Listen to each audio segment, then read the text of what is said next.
Drifting off, but we're still on track, reflecting light of a windshield crack. Horizons glowing red, an endless road, no signal on the radio. Windows down, you reach outside. You can almost touch some peace of mind. Ooh, for all we know, we still got many, many, many miles to go. We still got many, many, many miles to go.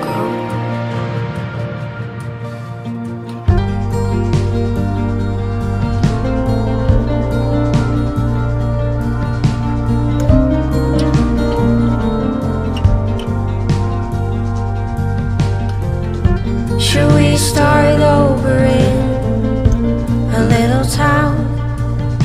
Trade city noise for cricket sounds. Are we part of a game we're tired of playing? Well, it's never.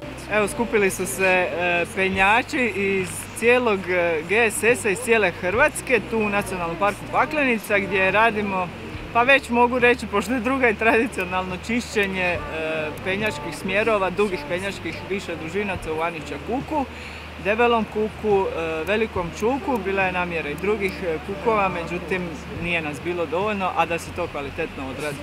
Naime, kako cijeli Velebit, pa tako i Nacionalni park Paklenica je napravljen od apnenca koji je vrlo krt kamen, a Paklenica nam je izuzetno poznata kao jedno penjačko središte gdje imamo preko 500 što sportsko-penjačkih smjerova, što više dužinaca alpinističkih smjerova.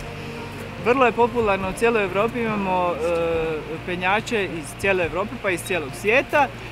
I nažalost imamo i penjačke nesreće koje mi ovakvim aktivnostima nastojimo smanjiti.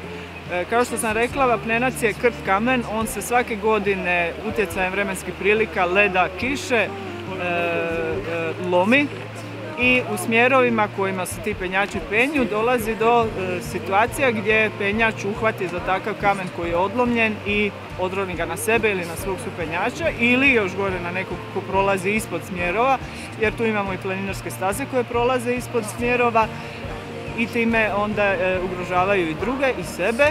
I tako da, evo, nastojimo ovakvim aktivnostima to umanjiti. Danas smo rušili veliko kamenje, velike ljuske stijene koje su u Anića kuku, kao što sam rekla Debeli kuk, i time pokušavamo napraviti te smjerove sigurnije.